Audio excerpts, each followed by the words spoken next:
নানা অনিয়মের কারণে বছরে ৫,০০০-এর বেশি মামলা হয় যে সড়কে, যেখানে চলতি বছর শুধু মৃত্যুজনিত সড়ক দুর্ঘটনায় মামলা হয়েছে ৪০টিরও বেশি, যাতে নিহতের সংখ্যা অর্ধশত। সেই সড়কটির নাম মাওয়া এক্সপ্রেসওয়ে। হাইওয়ে পুলিশ বলছে, সড়কে এমন দুর্ঘটনা রোধে মানুষকে আরও সচেতন হতে হবে। তবে বিশেষজ্ঞরা বলছেন, এক্সপ্রেসওয়ে নির্মাণে সাংকেতিক চিহ্নের ত্রুটি ও হাইওয়ে পুলিশের সঠিক পদক্ষেপের অভাবেই ঘটছে এমন দুর্ঘটনা। নাইমাল জিকোর প্রতিবেদনে বিস্তারিত, ক্যামেরায় ছিলেন সুফিয়ান শরীফ। মাওয়া এক্সপ্রেসওয়ের দৃশ্য এটি, যাতে বেপরোয়া গতিতে ছুটছে বাস, প্রাইভেট কার ও মোটরসাইকেল সহ প্রতিটি যান। গতির তারতম্য বা দৃষ্টি প্রতিবন্ধকতা তৈরি হলেই ঘটছে দুর্ঘটনা।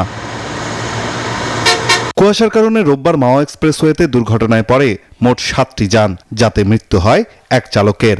আহত হন 5 জন। একই দিন ঘটনাস্থল থেকে কয়েক মিটার দূরেই আরও 2টি বাসের মধ্যে হয় সংঘর্ষ। এদিন এই সড়কে ঘটে পৃথক 4টি দুর্ঘটনা, যাতে আহতের সংখ্যা দাঁড়ায় 12 জনে।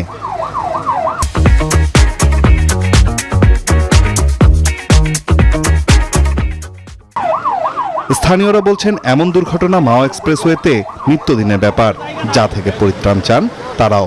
মোটরসাইকেলগুলো যেগুলো মনে করেন যে অতিরিক্ত বেগে গাড়ি চালায়, ওগুলোর জন্য মানে দুর্ঘটনার কারণ হতে পারে। এত কুয়াশা হয় যে 2 হাত পর দেখার মতো না। এই জন্যে দুর্ঘটনাটা এখন বেশি হচ্ছে। মানে এদের এত ফোর্স, যদি কোনো জায়গায় ঝাড়ে একদম জায়গায় ক্লিয়ার মাকার টাইম পাবে না। দুর্ঘটনা গাড়ি সামনাসামনি ওভারটেক করার জন্য হয়, কিংবা দুর্গতি বেশি হয়ে গেলে সেই সময়টা হয়। গাড়ি তো আহে ডাইরেক্টই আইয়া পড়ে, অনেক গাড়ি তো অস্তে চালায় না এই জায়গায় আইয়া। হাইওয়ে পুলিশের তথ্য মতে, এই সড়কে দুর্ঘটনা কমাতে নানা অনিয়মের কারণে প্রতিদিন গড়ে প্রায় 450 মামলা করা হয়, যার সংখ্যা বছরে দাঁড়ায় 5,000-এ। তবে দুর্ঘটনার ক্ষেত্রে শুধু মৃত্যু হলেই মামলা হয় থানায়, যার সংখ্যা চলতি বছরে 40টি, যাতে মৃত্যু হয়েছে প্রায় 50 জনের। অনেক গাড়িগুলো আছে, বিশেষ করে রাত্রেবেলা এই বড় বড় ট্রাক, কাভার্ড ভ্যান, কিছু এক্সপ্রেস হইতে টোল ফাঁকি দেওয়ার জন্য তারা আবদুল্লাপুর থেকে উঠে সার্ভিস লেন ইউজ করে শ্রীনগরে উঠে যায়। এই সার্ভিস লেনের গাড়ি চলাচল করার জন্য এই স্পেস ব্যবহার না করে এই গাড়িগুলো দুর্ঘটনার অন্যতম কারণ। মূলত যাত্রী এবং চালকের সচেতনতা বৃদ্ধি হলে আমাদের দুর্ঘটনা রোধ করা সম্ভব।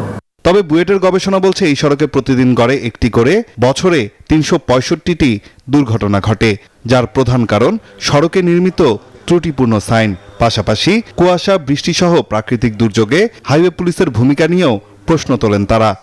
এই দুর্ঘটনা যদি ঘটে যায়, সামনে আরো ঘটবে, কারণ চাহিদা বাড়তেছে, গতি বাড়তেছে, এরকম কুয়াশা আরো আসবে এবং বর্ষা আরো বাড়বে।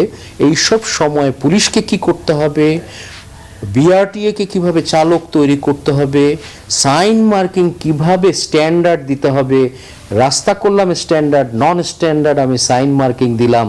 প্রতিষ্ঠানগুলি দায় এড়াতে পারে না। জাতির পয়সা দিয়ে এই খামখেয়ালিপনা উন্নয়ন 21শ শতাব্দীতে মানায় না। এছাড়াও বাস চালকদের প্রশিক্ষণ দেওয়ার দায়িত্ব যে সংস্থার, সেই বিআরটিএও দায় এড়াতে পারে না বলে মনে করছেন বিশেষজ্ঞরা। মাওয়া এক্সপ্রেস হাইওয়েতে দুর্ঘটনা এখন নিত্যদিনের ব্যাপার। সড়কের এমন দুর্ঘটনায় এখন পর্যন্ত প্রাণ হারিয়েছেন অনেকে, পঙ্গু হয়েছেন অসংখ্য মানুষ। তাই সরকার যথাযথ ব্যবস্থার মাধ্যমে মাওয়া এক্সপ্রেস হাইওয়ের এই সমস্ত দুর্ঘটনা শূন্যের কোঠায় নিয়ে আসবেন, এমনটাই দাবি এই সড়ক ধরে চলাচলকারী প্রতিটি যাত্রীর। মাওয়া এক্সপ্রেস হাইওয়ে থেকে নাইম আল চিকো, নিউজ 24, মুন্সিগঞ্জ।